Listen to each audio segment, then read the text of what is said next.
أعوذ بالله من الشيطان الرجيم. بسم الله الرحمن الرحيم. واعبدوا الله ولا تشركوا به شيئا وبالوالدين إحسانا وبذي القربى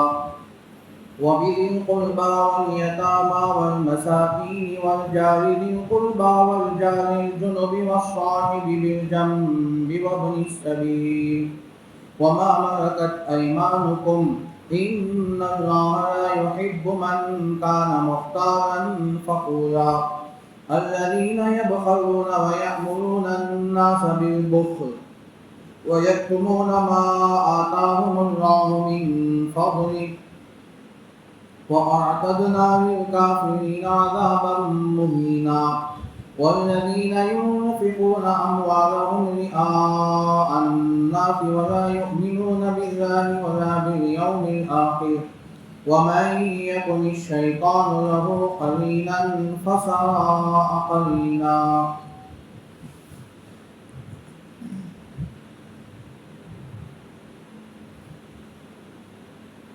پناہ مانگتا ہوں میں اللہ کے شیطان مردود سے. بسم اللہ الرحمن الرحیم. شروع کرتا ہوں میں اللہ کے نام سے جو بڑا مہربان نہایت رحم والا ہے.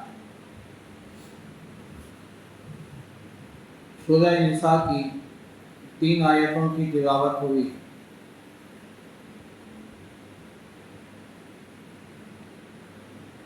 ان 3 آیتوں میں اللہ تعالیٰ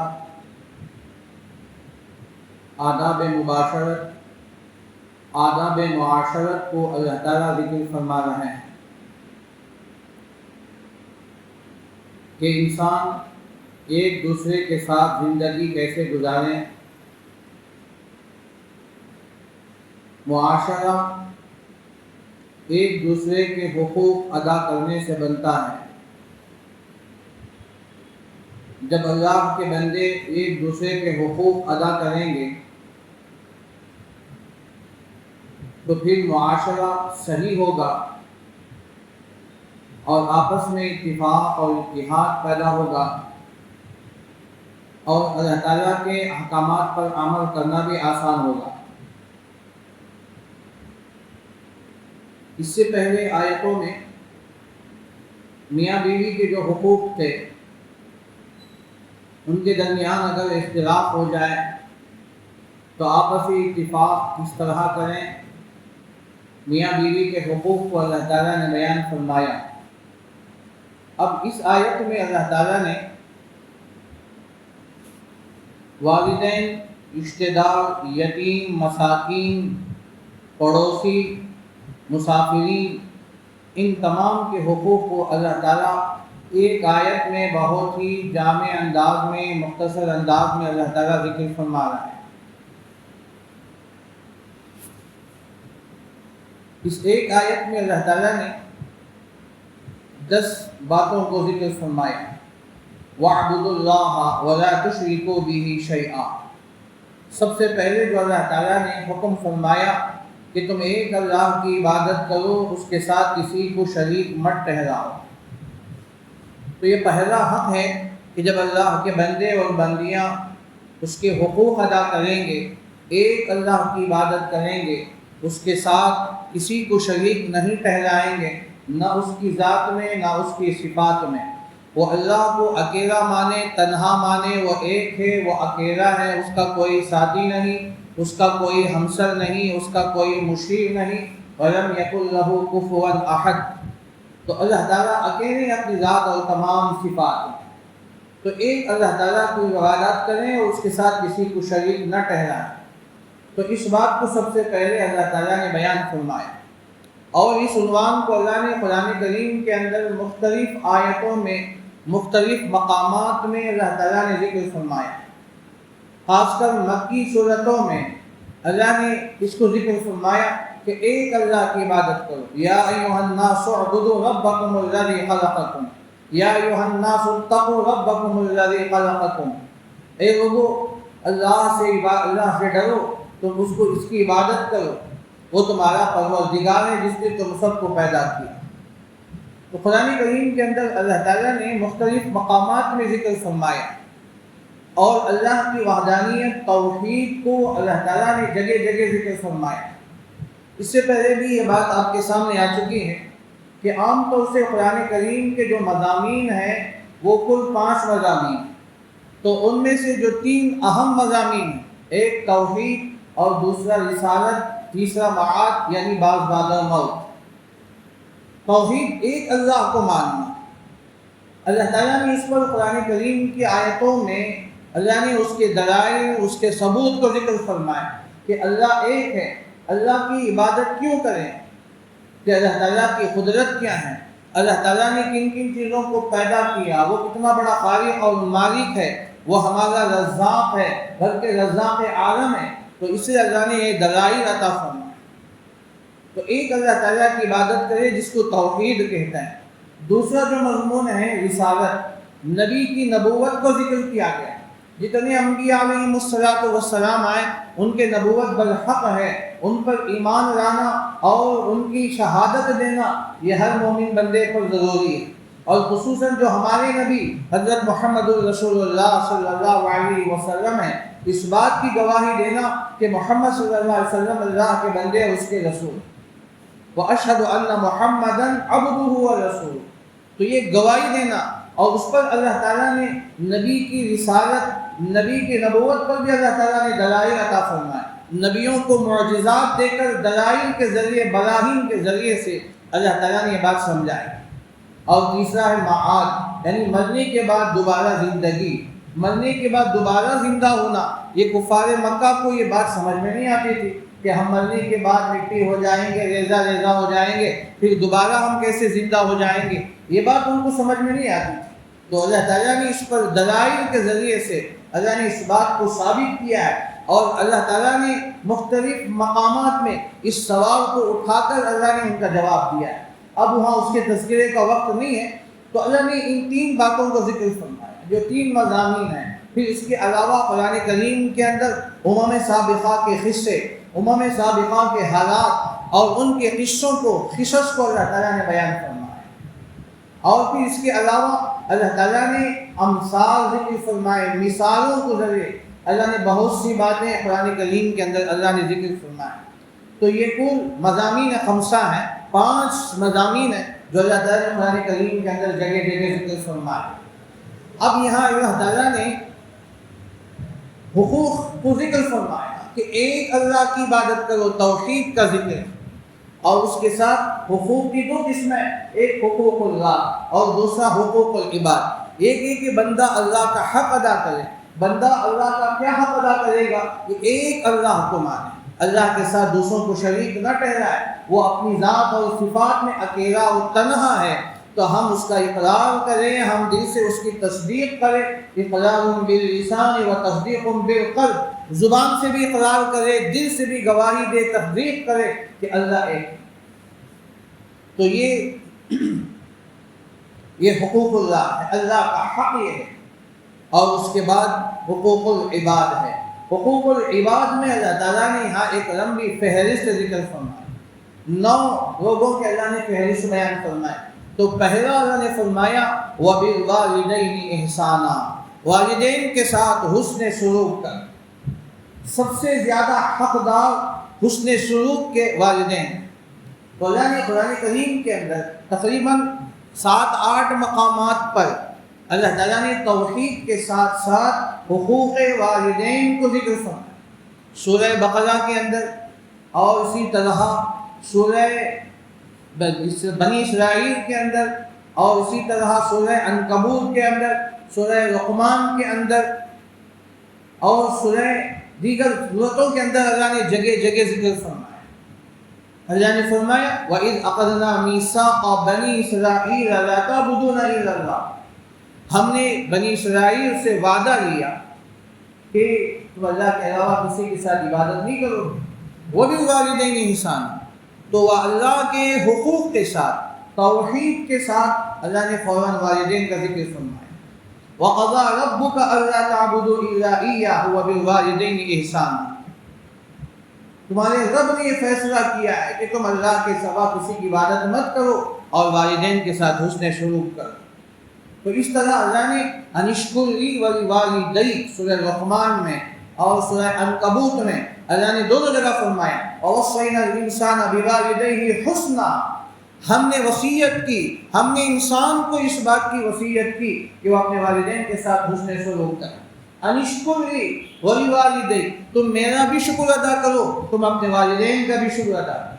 تو اللہ نے کس طرح جوڑ کر بیان فرمایا کہ ہم نے انسان کو وصیت کی، تو خود اللہ کو وصیت کرنے کی ضرورت نہیں، اللہ تعالیٰ کو اتنی تاکید کے ساتھ کہنے کی ضرورت نہیں۔ اللہ تو مالک ہے، وہ آقا ہے، وہ بادشاہ ہے، وہ جو حکم دے دے وہ بس وہی کافی ہے۔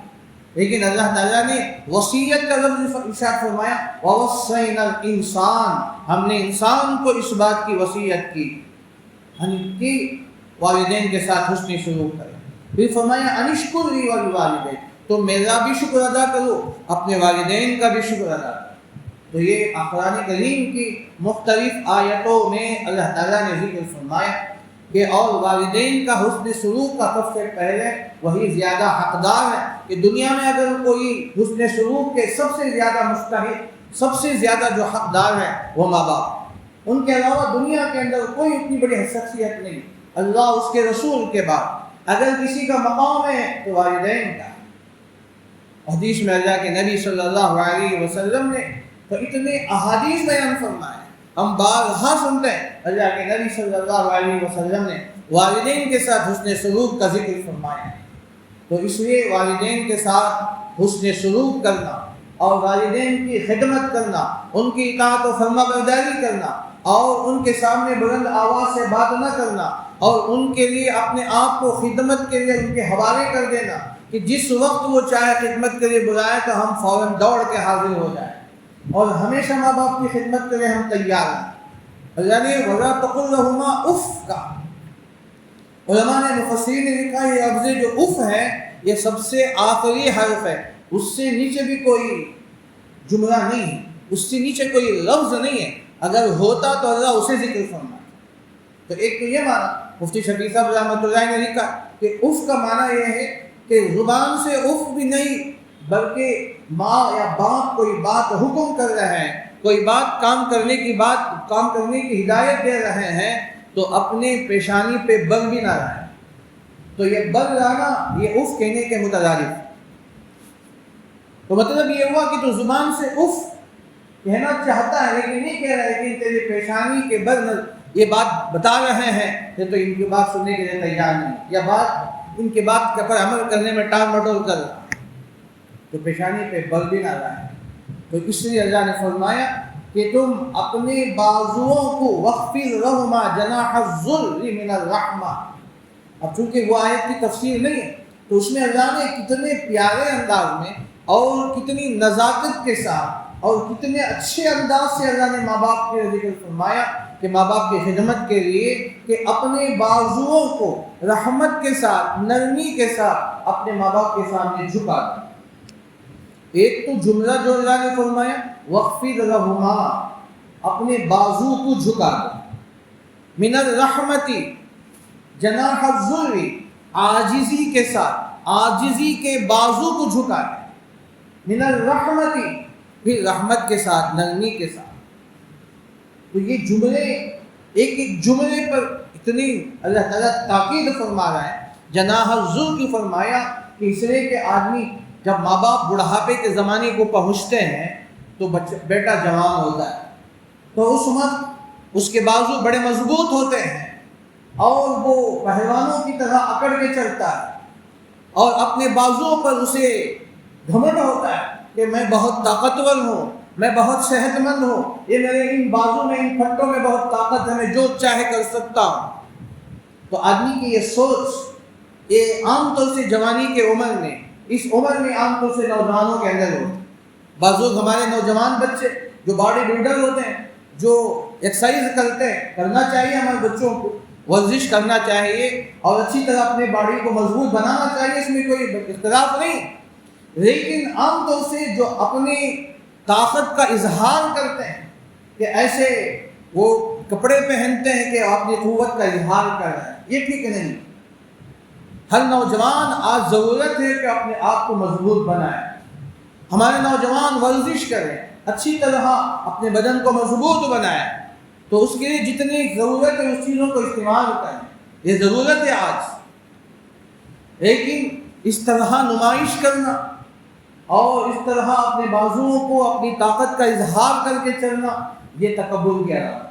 آگے تکبر کی آیت بھی آ رہی ہے، تو اللہ نے فرمایا کہ تم تکبر مت کرو، ان اللہ لا یحب من کان مختالا فخورا، کہ جو تکبر کرتا ہے، شیخی بگاڑتا ہے اور اکڑ کے چلتا ہے، اللہ اسے پسند نہیں فرماتا۔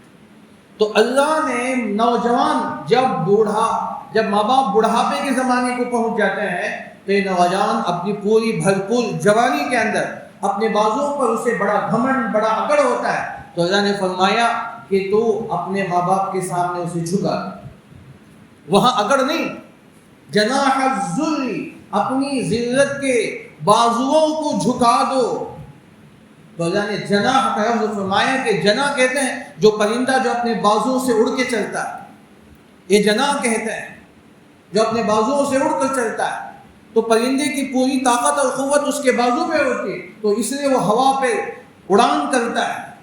تو پرندے کو اپنے بازو پر لے، تو اسی طرح نوجوان اپنے بازو پر لے۔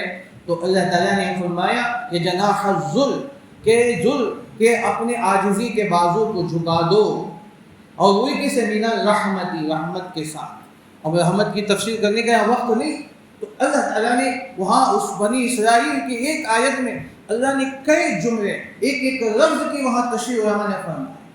تو ماں باپ کی حقوق کی اتنی اہمیت اللہ تعالیٰ نے بیان کی، تو اس لیے اللہ تبارک و تعالیٰ کے بعد، اللہ اس کے رسول کے بعد اگر کسی کا حق ہے تو وہ ماں باپ کا حق ہے۔ تو اس لیے اللہ نے سب سے پہلے حقوق العباد میں سب سے پہلے اللہ تعالیٰ نے ان کا ذکر فرمایا، وَبِالْوَالِدَيْنِ إِحْسَانًا، کہ والدین کے ساتھ احسان کا لفظ فرمایا کہ احسان کرو۔ احسان کے معنی حسن سلوک۔ احسان کے کیا معنی؟ تو احسان کے معنی یہ ہے کہ آدمی زبان سے بھی اچھے الفاظ ہو، اور ان کے ساتھ ان کی خدمت بھی کریں، اور ان کے ساتھ صلہ رحمی کریں، اور ان کے ساتھ خدمت کریں۔ یہ تمام چیزیں احسان کے ہیں۔ بعض مفسرین نے فرمایا کہ بڑھاپے کے زمانے میں ماں باپ کو جن جن چیزوں کی ضرورت ہے اس کو پورا کرنا احسان ہے۔ ماں باپ کو بڑھاپے کے زمانے میں جن جن چیزوں کی ضرورت پڑتی ہے ان تمام ضرورتوں کو پورا کرنا یہ احسان ہے۔ وَبِالْوَالِدَيْنِ إِحْسَانًا، تو اس کے اندر بات بھی آ جائے کہ ماں باپ کے ساتھ سختی سے جملہ بات نہ کریں، سخت جملے نہ کہیں، ان کو نہ ڈانٹیں، ان کو نہ جھڑکیں، سخت جملے نہ کہیں، یہاں تک کہ ان کے سامنے اپنی آواز کو بلند نہ کریں۔ یہ تمام چیزیں اس کے اندر داخل ہیں۔ وَبِالْوَالِدَيْنِ إِحْسَانًا، پھر اس کے بعد تیسرا فرمایا وَبِذِي الْقُرْبَىٰ، رشتہ داروں کے ساتھ۔ رشتہ دار، اب اس کے بعد رشتہ داروں کا مقام آتا ہے۔ اب رشتہ دار کون ہے؟ الاقرب فالاقرب، جو سب سے قریبی رشتہ دار ہیں وہ، پھر ان کے بعد جو قریبی رشتہ دار ہیں وہ۔ اب دیکھیے ماں اور باپ یہ دو ہیں جو ہمارے لیے اہم ہیں۔ تو ماں کے بھائی بہن جسے ہم خالہ، آنٹی اور ماموں جو کچھ بھی کہ ہم کہتے ہیں، تو یہ ماں کے بھائی بہن ہیں جو حقیقی بھائی بہن ہوتے ہیں۔ پھر اس کے بعد باپ کے بھائی بہن جسے ہم پھوپھو اور چچا، تایا، یہ سب باپ کے درجے میں آتے ہیں، باپ کے بعد۔ تو یہ قریبی رشتہ دار ہیں، سب سے قریبی رشتہ دار، جو ماں کے جتنے قریب ہیں وہ ہمارے قریب ہیں، باپ کے جتنے قریب ہیں وہ ہمارے قریبی رشتہ دار۔ پھر اس کے بعد ہے، یہ سب سے اقرب ہے، اس کے بعد ان کی اولاد، یعنی خالہ کے اولاد، چچا کے اولاد، پھوپھو کے اولاد، ماموں کے اولاد، یہ جو وَبِذِي الْقُرْبَىٰ رشتہ داروں کے اندر آتے ہیں۔ اس کے بعد جیسے جیسے رشتے بڑھتے جائیں گے تو اس میں قرب کم ہوتا جائے گا اور بعد پیدا ہوتا جائے گا۔ تو اللہ تعالیٰ نے اتنا کہہ دیا کہ وَبِذِي الْقُرْبَىٰ رشتہ داروں کے ساتھ حسن سلوک۔ ایک عمومی رشتہ دار، دور کے رشتہ دار جسے ہم کہتے ہیں ایک قریبی رشتہ دار۔ قریبی رشتہ دار کون ہے؟ کہ وہی ہے کہ ایک تو ہمارے سگے بھائی بہن ہیں، اور پھر ماں کے سگے بھائی بہن ہیں، اور باپ کے سگے بھائی بہن ہیں، یہ اقرب ہے۔ پھر اس کے بعد ان کی اولاد، ان کے اولاد میں ہمارے بھانجے بھانجیاں، ہمارے بھتیجے بھتیجیاں، پھر اس کے بعد خالہ کے بچے اور ماموں کے بچے اور پھپھو تایا چچا کے بچے، یہ سب رشتہ دار ہیں، ان کے ساتھ حسن سلوک، یہ اقرب ہیں، اس کے بعد ان کے بعد جو رشتہ دار ہوتے ہیں، تو یہ رشتہ داری کو فرمایا ان کے ساتھ بھی حسن سلوک کرنا۔ تو ان کے ساتھ حسن سلوک کا معنی یہی ہے کہ ان کے ساتھ گفتگو اچھی کریں اور ان کی ضرورتوں کو اپنی طاقت کے مطابق پورا کریں، ان کی خدمت اپنی طاقت کے مطابق کریں، جانی یا مالی، بیمار ہو جائے تو ان کی عیادت کریں اور ان کی خوشی غم میں شریک ہو، ان کی خوشی میں شریک ہو کر ان کو اور آگے بڑھانے کی کوشش کریں، غم ہو تو ان کو دلاسا دے، اطمینان دلائیں، ان کے غم میں شریک ہو، یہ تمام چیزیں احسان ہیں اور بھی اس کی بہت لمبی تشریح ہے، تو بہرحال ان کے ساتھ حسن سلوک اور رشتہ داروں کے ساتھ، تو اللہ تعالیٰ نے فرمایا کہ رشتہ دار، پھر اس کے بعد فرمایا کہ والیتاما، رشتہ داروں میں اس کے بعد جو آتا ہے، اس کے بعد جو اللہ نے ذکر فرمایا یتیم، یتیم وہ ہے کہ وہ نابالغ بچہ یا بچی جس کے باپ کا انتقال ہو چکا، فلا یتیم بعد البلوغ، بالغ ہونے کے بعد بچے یتیم نہیں ہوتے، اگر بچہ یا بچی بالغ ہو گئے، بچی بالغہ ہو گئی، اب باپ کا انتقال ہو گیا تو وہ یتیم کے درجے میں نہیں آئے، لیکن ان کے ساتھ تو حسن سلوک کرنا ہے، لیکن یتیم کے ساتھ حسن سلوک یہ بہت زیادہ، اللہ کے نبی صلی اللہ علیہ وسلم نے اس کی بڑی فضیلت احادیث میں ارشاد فرمایا، اللہ کے نبی صلی اللہ علیہ وسلم نے ارشاد فرمایا، مشکات کی حدیث، مسلم کی حدیث، اللہ کے نبی صلی اللہ علیہ وسلم نے ارشاد فرمایا انا وکافر الیتیم کہاتین، اللہ کے نبی نے یہ اشارہ فرمایا کہ میں اور یتیم کی کفالت کرنے والے ایسے ہوں گے قیامت کے دن، اتنے قریب ہوں گے جتنا کہ 2 انگلیاں قریب، اللہ کے نبی نے کہ یتیم کی کفالت کرنا، یتیم کی ذمہ داریوں کو اٹھانا اور ان کی ضرورتوں کو پوری کرنا اپنے طاقت کے مطابق، حدیث میں اس کی بڑی فضیلت آئی، اور اللہ کے نبی صلی اللہ علیہ وسلم نے ارشاد فرمایا کہ یتیم کے سر پر شفقت کے ساتھ، محبت کے ساتھ اگر اس کے سر پہ ہاتھ پھیرتا ہے تو فرمایا اس کے ہاتھ کے نیچے جتنے سر کے بال آئیں گے ان کے تعداد کے مطابق اللہ ان کے گناہوں کو معاف کر دیں گے، اس کے نیچے لکھے جائیں، صرف شفقت پر، سر پر ہاتھ پھیرنے کے۔ اور اللہ کے نبی صلی اللہ علیہ وسلم نے ایک حدیث میں فرمایا، بھی مشکات کی حدیث، جامع ترمذی کی حدیث، اللہ کے نبی صلی اللہ علیہ وسلم نے ارشاد فرمایا سب سے بہترین گھر وہ ہے جس میں یتیم ہو اور یتیم کے ساتھ حسن سلوک کیا جا رہا ہو، یہ سب سے بہترین گھر، اس لیے یتیموں کے ساتھ اچھے سلوک سے پیش آنا یہ بہت ضروری ہے۔ یہ تو عام یتیم کے بارے میں ذکر ہے، لیکن اگر یتیم خود رشتہ دار ہو تو اس کی فضیلت اور بڑھ جائے۔ تو اگر خود اپنا رشتہ دار ہے، یتیم ہو گئے بچے، ان کا سہارا اڑ گیا، بھائی کا سہارا اڑ گیا، بہنوئی کا سہارا اڑ گیا، اب بچے یتیم ہو گئے، بھتیجے بھتیجی یا بھانجے بھانجی چھوٹے ہیں یتیم ہو گئے، تو ذمہ داری بڑھ گئی اور ثواب اور اجر بھی بڑھ جائے۔ ایک تو یتیم کی کفالت کرنے کا جو اجر و ثواب تو مستقل ملے گا ہی، لیکن رشتہ داروں کے ساتھ حسن سلوک پر اور زیادہ اجر و ثواب ملے گا۔ لاک ڈاؤن کے بعد ہزاروں ہماری بہنیں بیوہ ہو گئی، ہزاروں بچے بلا کسی مبالغہ کے، ہزاروں بچے یتیم ہو، اب ان کی ذمہ داری کون اٹھائے، ان کی کفالت کون کرے گا، ان کے اخراجات کون پورا کرے گا؟ تو اس لیے ہماری ذمہ داری ہے، اگر اللہ نے ہمیں وسعت دی ہے، مال اللہ نے عطا کیا ہے، تو ہم رشتہ داروں میں دیکھیں 1 یا 2 3 اپنی ذمہ داری میں لے لیں کہ اس کے ماہانہ خرچ کیا ہے، سالانہ خرچ کیا ہے۔ سالانہ خرچ یہ ہے کہ کپڑے اور اس کے اسکول کی فیس، اسکول کی کتابیں، ضرورتیں، یہ سالانہ خرچ ہے۔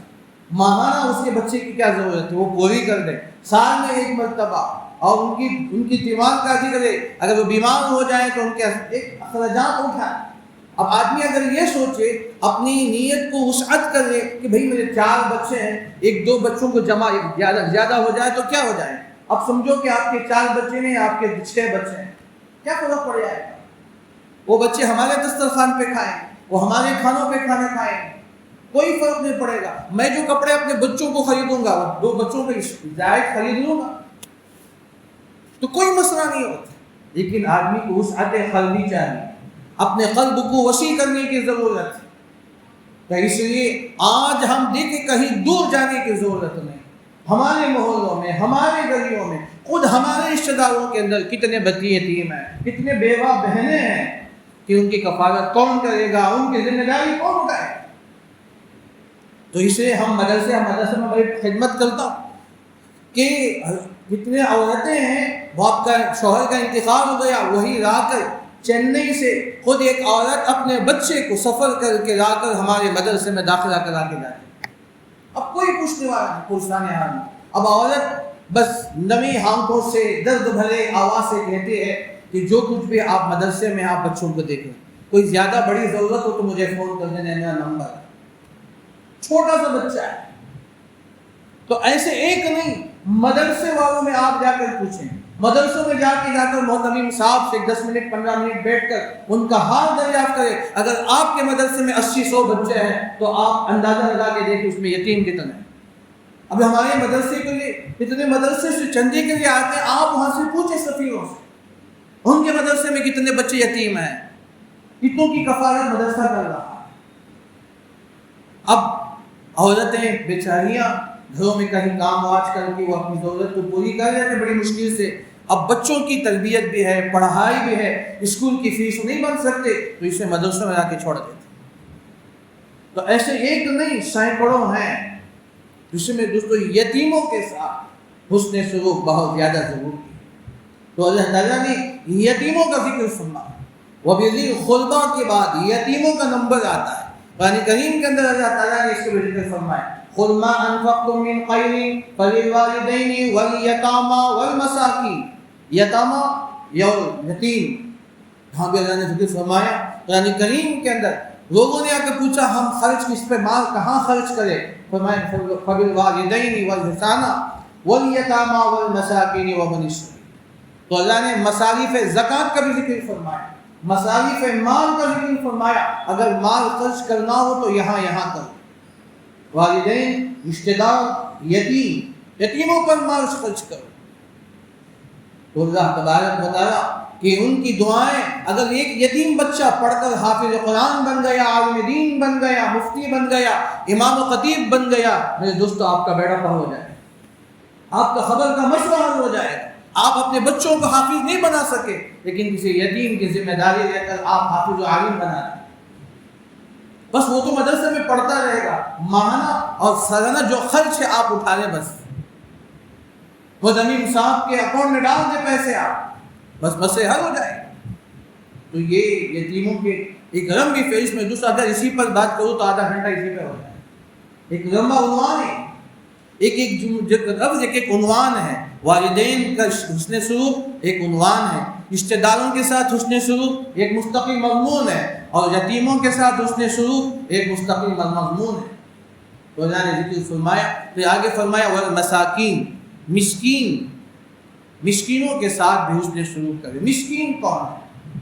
مسکین وہ ہے، آسان تعریف مفتی شفیع صاحب رحمۃ اللہ علیہ نے، مفتی عاشق الہی بلند شہر رحمۃ اللہ علیہ نے سورہ بقرہ میں فرمایا، سورہ بقرہ کی تفسیر میں فرماتے ہیں مسکین وہ ہے جس کے پاس ایک وقت کھانے کا انتظام ہو تو دوسرے وقت کھانے کا انتظام نہ ہو، وہ مسکین۔ ظہر کے کھانے کا انتظام ہو گیا لیکن رات کے کھانے کا ان کے پاس کوئی بظاہر کوئی انتظام نہیں، یہ مسکین ہے، یہ آسان تعریف۔ تو یہ بھی اللہ نے مساکین فرمائے۔ تو ایسے کتنے غریب ہیں، کتنے فقراء ہیں، خود ہمارے رشتہ داروں میں، ہمارے گلیوں میں، ہمارے محلوں میں کتنے، اگر آپ سروے اٹھا کر دیکھیں آپ کو پتہ چلے کتنے حقدار ہیں۔ ایک تو وہ لوگ ہیں جو مانگ کر اپنی ضرورتیں پوری کر لیتے، وہ یہ مسکین کے اندر نہیں آتے، مساکین کے اندر وہ فہرست نہیں آتی جو مانگ کر اپنی ضرورتیں پوری کر لیتے۔ کتنے لوگ ہیں جو اپنی عزت نفس کی وجہ سے کسی کے سامنے اپنی زبان بھی نہیں کھولتے، اپنے ہاتھ بھی نہیں پھیلاتے، اپنی حاجت کو بھی پیش نہیں کرتے، بس ان کی راتیں یوں ہی بیت رہی ہیں، ان کی زندگیاں یوں ہی روتے روتے بیت جاتی ہیں، کوئی ان کا پرسان عام نہیں ہوتا۔ تو اللہ نے ہمیں حکم دیا ہے، اللہ نے اس آیت میں ہمیں حکم دیا، اس کے علاوہ سورہ بقرہ کی آیتیں، اگر ہم نے طاقت ہونے کے باوجود، ہمارے پاس وسعت ہونے کے باوجود اگر ہم نے ان کی ضرورتوں کو پورا نہیں کیا، ان کی کفالت نہیں کی، رشتہ داروں کی ضرورت پوری نہیں کی، یتیموں کی کفالت نہیں کی، مساکین کی ضرورت پوری نہیں کی، کل قیامت کے دن ہمارا گریبان پکڑا جائے، ہم بچے نہیں جائیں گے۔ ہماری نمازیں ایک طرف، ہمارے روزے ایک طرف، ہمارے ذکر صدقہ و خیرات، ہمارے حج و عمرے سب ایک طرف۔ میرے دوستوں کے قیامت کے دن پوچھا جائے گا، تمہارے محلے میں، تمہارے گلی میں، خود تمہارے رشتہ دار میں، تمہارے علم میں اتنے یتیم تھے، اتنے مساکین تھے، تم جاننے کے باوجود انجان ہو گئے، تم نے ان کی کفالت نہیں کی، کیا جواب دیں گے؟ تو اللہ تعالیٰ نے فرمایا ان کے ساتھ حسن سلوک کرنا ہے، یہ وہ مساکین ہیں، مساکین کے ساتھ حسن سلوک کریں۔ پھر آگے فرمایا وَالْجَارِ ذِي الْقُرْبَى وَالْجَارِ الْجُنُبِ، رشتہ دار پڑوسی اور قریبی رشتہ دار، وَالصَّاحِبِ بِالْجَنْبِ، یہاں اللہ تعالیٰ نے پڑوسیوں کا ذکر فرمایا۔ پڑوسی تین قسم کے ہیں، قرآن نے یہاں دو ذکر فرمایا لیکن اسی میں تین قسم کے آ جاتے ہیں۔ ایک اللہ نے پڑھا قرآن کی آیت پر دیکھیں وَالْجَارِ ذِي الْقُرْبَى وَالْجَارِ الْجُنُبِ، وہ پڑوسی جو رشتہ دار، پڑوسی بھی ہیں رشتہ دار بھی ہیں، بغل میں جو ہمارا گھر ہے، بھائی کا گھر ہے، بہن کا گھر ہے، رشتہ دار کا گھر ہے، تو پڑوسی بھی ہو گئے، رشتہ دار بھی ہو گئے۔ اور وَالْجَارِ ذِي الْجُنُبِ، اور پھر ایک دوسرا پڑوسی وہ ہے جو صرف پڑوسی ہے، ہمارا اس سے کوئی رشتہ نہیں۔ تو ایک تو یہ تفسیر ہے، مفتی عاشق الہی بلند شہر رحمۃ اللہ علیہ نے مفتی تفسیر انوار البیان فی کشف اسرار القرآن میں لکھتے ہیں، اور مفتی شفیع صاحب رحمۃ اللہ علیہ نے بھی لکھا ہے کہ ان کی دو تفسیروں میں مفسرین نے بہت سے اقوال ذکر فرمائے۔ ایک وَالْجَارِ ذِي الْقُرْبَى سے وہ مراد ہے وہ پڑوسی جو تمہارے دروازے سے بالکل اس کا دروازہ ملا ہوا، یعنی ہمارے گھر کا دیوار ان کے گھر کی دیوار دونوں ملے ہوئے ہیں، یا ہمارے گھر کا جو دروازہ اور ان کے گھر کا دروازہ بالکل آمنے سامنے، یہ قریبی پڑوسی ہے، بالکل قریبی پڑوسی، ہمارے گھر کا دروازہ ان کے گھر کا دروازہ بالکل آمنے سامنے۔ اور وَالْجَارِ الْجُنُبِ وہ ہے جو پڑوسی ہے لیکن تھوڑے سے فاصلے پر ہے، ایک دو گھر کے بعد وہ پڑوسی ہے، یہ مراد۔ دوسرا یہی معنی جو آپ کے سامنے ابھی تفسیر ہے کہ رشتہ دار پڑوسی بھی ہیں، رشتہ دار بھی، اور ایک پڑوسی جو صرف رشتہ دار۔ تو یہ ذکر فرمایا ہے، اور بعض مفسرین نے بڑا عجیب اس پر ترجمہ کیا ہے کہ وہ ہے کہ اتنا قریبی رشتہ دار، اتنا قریبی پڑوسی ہے کہ اگر ہم اپنے گھر میں کوئی چیز پکائیں اس کی خوشبو اس گھر تک پہنچے، ہم کوئی چیز پکا رہے ہیں، بنا رہے ہیں کہ اس کی خوشبو ان کے گھر تک پہنچ رہی ہے، تو یہ قریبی رشتہ دار، یہ قریبی پڑوسی ہے۔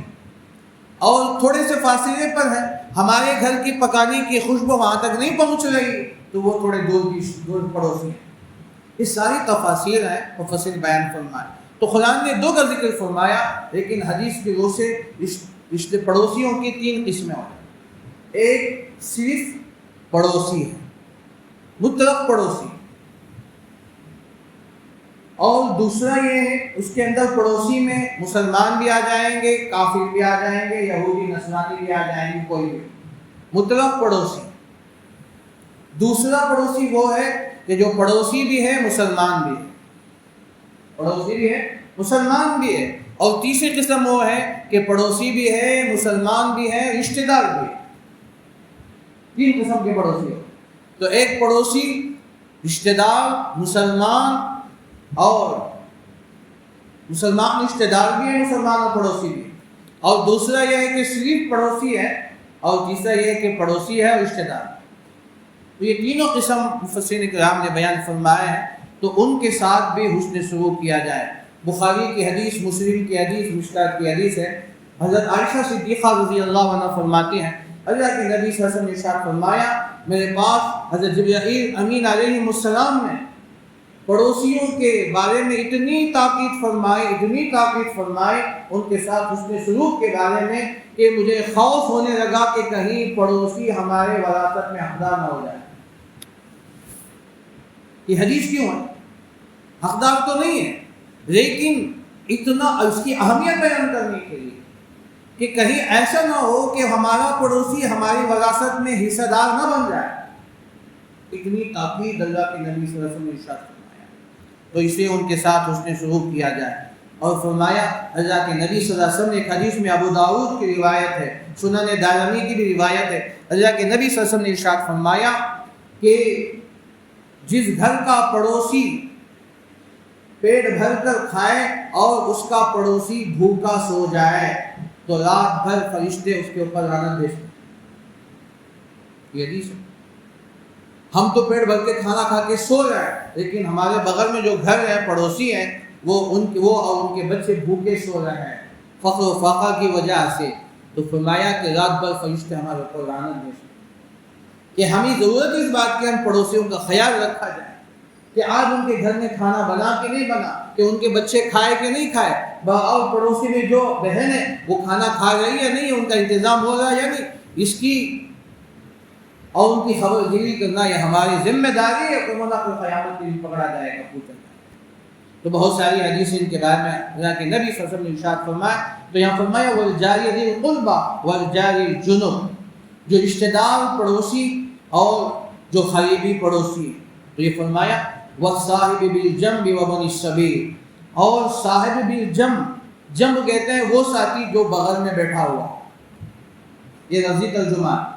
اس کا معنی دو معنی ہے، ایک تو یہ ہے کہ سفر کا ساتھی، آدمی بسوں میں سفر کر رہا ہے، ٹرین میں، ہوائی جہاز میں سفر کر رہا ہے، تو چند گھنٹے کا ہمارا سفر ہے، 4-5 گھنٹے کا سفر ہے، یہاں سے ہم چنئی جا رہے ہیں، بنگلور جا رہے ہیں، 4-5 گھنٹے کا سفر ہے، لیکن بغل میں جو ہمارے ساتھ ہمارے بالکل سیٹ پہ بیٹھا ہوا ہے، تو یہ ہمارا ساتھی ہے، اس کے ساتھ بھی حسن سلوک کرنے کا حکم فرمایا۔ دیکھیں ہماری شریعت کتنی پاکی ہے، ہمارا قرآن کیسا ہمیں حکم دے رہا ہے۔ یہ نہیں کہا کہ باؤ بیٹھنے والا مسلمان بھی ہو سکتا ہے، غیر مسلمان بھی ہو سکتا ہے، کوئی بھی ہو سکتا ہے، صرف چند گھنٹوں کا وہ ہمارا ساتھی ہے، چند گھنٹے وہ ہمارے ساتھ سفر کر رہا، لیکن اس کے ساتھ بھی حسن سلوک کرنے کا حکم دیا جائے۔ یہ سورہ نساء کی آیت ہے، یہ آداب معاشرت ذکر اللہ فرمایا، حقوق معاشرت کا یہاں اللہ ذکر فرمایا، تو اس سے محبتیں پیدا ہوتی ہیں، یہ اخلاق اسی سے پھیلتے ہیں۔ تو ایک تو یہ کہ جو سفر کا ہمارا ساتھی ہو، دوسرا معنی یہ ہے ہم کسی مجلس میں جاتے ہیں، وہاں جو ہمارے بازو بیٹھتا ہے ہم اس کا خیال کرنا بھی ضروری ہے۔ ہم کہیں پروگرام میں جاتے ہیں یا مسجد میں جاتے ہیں، مسجد بالکل کچا کچ بھری ہوئی، تو اب ہم جا کر بیٹھتے ہیں، تو ہمارا جو ساتھی ہمارے ساتھ بالکل بیٹھا ہوا ہے، ہم اس کے ساتھ بھی حسن سلوک کریں، چاہے نماز میں ہو، چاہے کوئی اور پروگرام میں ہو، کسی جلسے میں ہو۔ قرآن نے کہا یا ایھا الذین آمنوا اذا قیل لکم تفصحوا فی المجالس فافصحوا یفصح اللہ لکم واذا قیل انشزوا فانشزوا۔ اللہ فرماتے ہیں کہ اے ایمان والو، جب تم سے کہا جائے کہ جگہ میں وسعت پیدا کرو تو وسعت پیدا کرو۔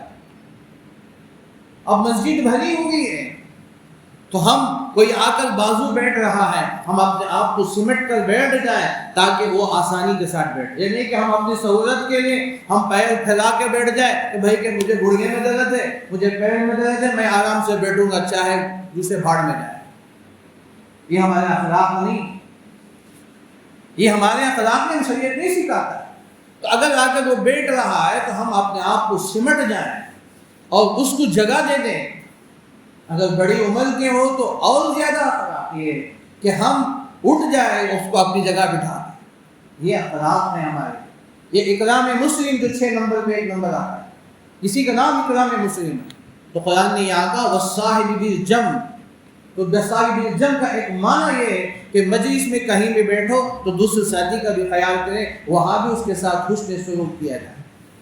وابن السبیل، اور مسافرین کے ساتھ، مسافر ہے کہیں سے آئے ہوئے ہیں تو چاہے وہ اپنی جگہ کتنے بڑا مالدار ہی کیوں نہ ہو، لیکن وہ مسافر ہے تو مسافر کا حق ہے کہ ہم اس کا اکرام کریں، اس کے کھانے کا انتظام کریں اور اس کو ٹہلنے کا انتظام کریں۔ تو یہ ہماری ذمہ داری ہے۔ جس جگہ مسافر بن کے کوئی بندے جاتے ہیں تو ہم ان مسافروں کا حق ادا کرنا ہمارے اوپر ضروری ہے، لازمی ہے۔ تو اس لیے ہم اپنی طاقت کے مطابق ان کا اکرام کرنا، مسافر کا اکرام کرنا. یہ مہمان بن کے مسافر آ رہے ہیں. من کان یؤمن باللہ والیوم الآخر فلیکرم ضیفہ، بخاری کی حدیث ہے. اللہ کے نبی صلی اللہ علیہ وسلم نے ارشاد فرمایا جو اللہ پر آخرت کے دن پر ایمان لائے کہ چاہیے کہ وہ اپنے مہمان کا اکرام کرے. یہ مسافر بھی ہمارے مہمان ہیں. ہمارے ایک تو ہمارے گھر کا مہمان بنتا ہے، ایک ہمارے محلے کا یا ہمارے شہر کا مہمان بنتا ہے، ہمارے قریے کا، ہمارے قبیلے کا مہمان بنتا ہے.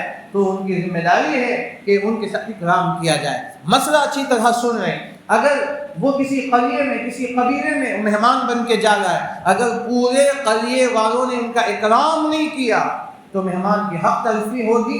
کل قیامت کے دن اس مسافر کے بارے میں پوچھا جائے.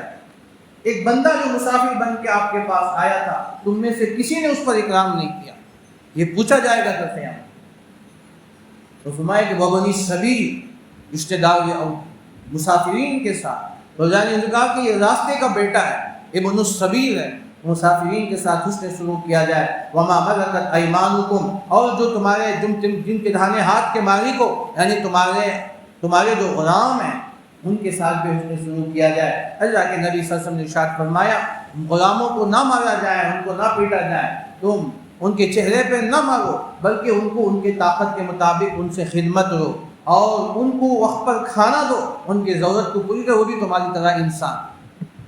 اس لیے کہ اللہ نے تم کو مالک بنایا، ان کو مملوک بنایا، تم کو آقا بنایا، ان کو غلام بنایا. اللہ کا شکر ادا کرے کہ اللہ نے مجھے مالک بنایا، یہ میرے تحت میں کام کرتے ہیں. اگر اس کا الٹا ہوتا تو اگر ہم کہیں غلام بن جاتے اور وہ مالک بن جاتا تو کیا ہوگا.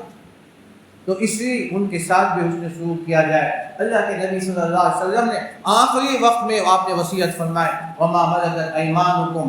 اللہ کے نبی صلی اللہ علیہ وسلم نے آخری وقت میں فرمایا نمازوں کا اہتمام کرو، عورتوں کے ساتھ حسن سلوک کرو، اور جو تمہارے غلام اور باندی ہیں ان کے ساتھ بھی حسن سلوک کرنے کا اللہ کے نبی صلی اللہ علیہ وسلم نے آخری جو وصیت فرمائی ہوگی. تو وما ملکت ایمانکم، ایک حدیث میں فرمایا اللہ کے نبی صلی اللہ علیہ وسلم نے فرمایا کہ تم اپنے غلاموں کو بندہ کہہ کر مت پکارو، اور غلاموں کو چاہیے کہ اپنے آقا کو رب کہہ کر نہ پکارو. اس لیے کہ وہ تمہارے بندے نہیں ہیں اور وہ تمہارے آقا نہیں ہوتے، تمہارے رب نہیں ہوتے، بلکہ وہ آقا ہیں. تو یہاں تک کہہ دیا گیا تو ان کے ساتھ حسن سلوک کیا جائے. وما ملکت ایمانکم، اللہ نے یہاں تک 10 باتیں، کل 10 باتیں اللہ نے بیان فرمائے. ان اللہ لا یحب من کان مختالا فخورا. اب آگے اللہ فرماتے ہیں یہ حقوق جو ہیں یہ حقوق وہی ادا کرے گا جن کے اندر تکبر نہیں ہوگا، انانیت نہیں ہوگی. اور ایسے تکبر کرنے والوں کو اللہ پسند نہیں فرماتے. آدمی دوسروں کے ساتھ اکرام اس لیے نہیں کرتا ہے اپنے اندر انانیت. میں کیوں اس کا سلام کا جواب دوں، میں کیوں اسے اپنے بازو بٹھاؤں، تو میں کیوں اس کو اپنے پاس بلاؤں. یہ آدمی کے اندر ایک فخر، انانیت، اپنے مال کا، اپنے عہدے کا جو نشہ ہوتا ہے، تو اس کی بنیاد پر آدمی سمجھتا ہے. تو اللہ نے فرمایا کہ اللہ کبھی ایسے لوگوں کو پسند نہیں فرماتا. ان اللہ لا یحب من کان مختالا فخورا، بے شک اللہ تعالیٰ پسند نہیں کرتے ہیں جو متکبر ہے اور فخورا جو شیخی بگاڑنے والا ہے، جو فخر کرنے والا ہے. اللہ ایسے لوگوں کو کبھی پسند نہیں فرماتے. تو ایک آیت کے اندر اللہ تعالیٰ نے 10 باتوں کو بیان فرمائے. اللہ تعالیٰ سے دعا کیجیے کہ اللہ تعالیٰ مجھے آپ تمام کو سنی باتوں سے زیادہ عمل کرنے کی توفیق عطا فرمائے. اللہ تعالیٰ ہم تمام کو والدین کے ساتھ، رشتہ داروں کے ساتھ، اور جتنے یہاں حقوق اس آیت میں بیان کیے گئے سب کے ساتھ اپنی طاقت کے مطابق ان کے حق ادا کرنے کی ہم سب کو توفیق عطا فرمائے، ایمان پر خاتمہ فرمائے. آمین. وآخر دعوانا الحمد للہ رب العالمین.